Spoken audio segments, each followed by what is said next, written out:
Okay. 1, 2, mag-exercise muna tayo.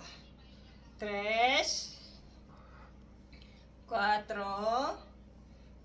5, 6, para laging malusog ang ating katawan.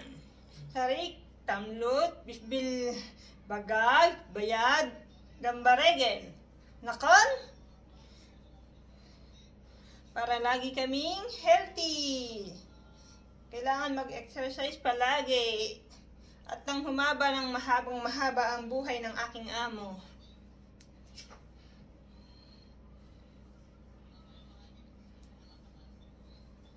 Ganito lang talaga. Tiyagaan lang. Kasi hindi man tayo Diyos, pero kung tutulungan natin na malakas yung ating alaga, maging kahit paano ang mapasaya natin sa simpleng bagay. Hindi yung lagi na lang siyang tulog. Mas magiging magaan ang ating trabaho kung yung siya ay napakilos natin ng maayos. Yung nagagawa natin ng paraan na ma-exercise siya palagi.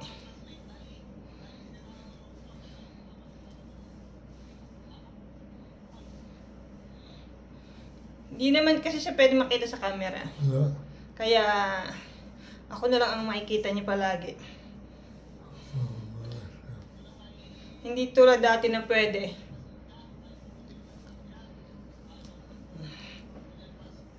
Kaya tiyaga lang talaga.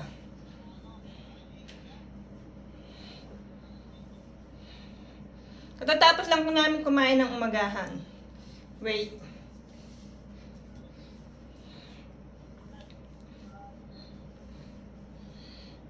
Ganito ang buhay caregiver.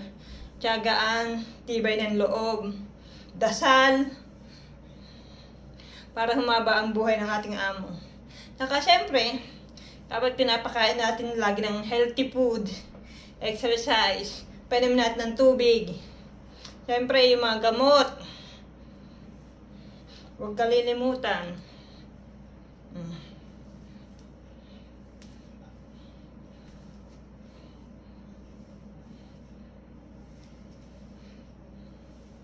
Kasi kung hindi siya mag-exercise, tulog siya.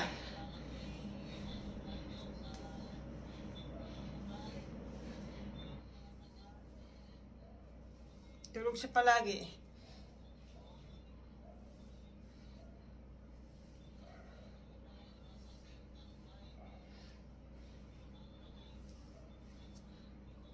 At least parehas kami mag-exercise. Oh.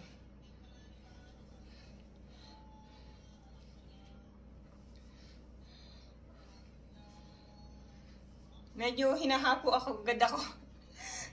Medyo mas masarap kasing matulog. Nakon?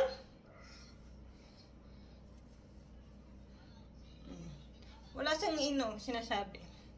Nakikinig lang siya. Naim? Aba? Naim?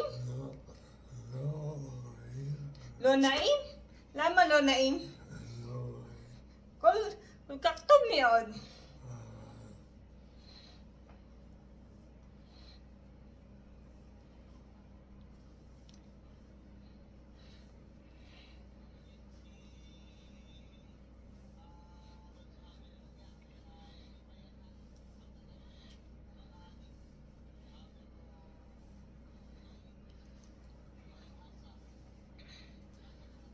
Para kahit paano lumakas siya ng husay.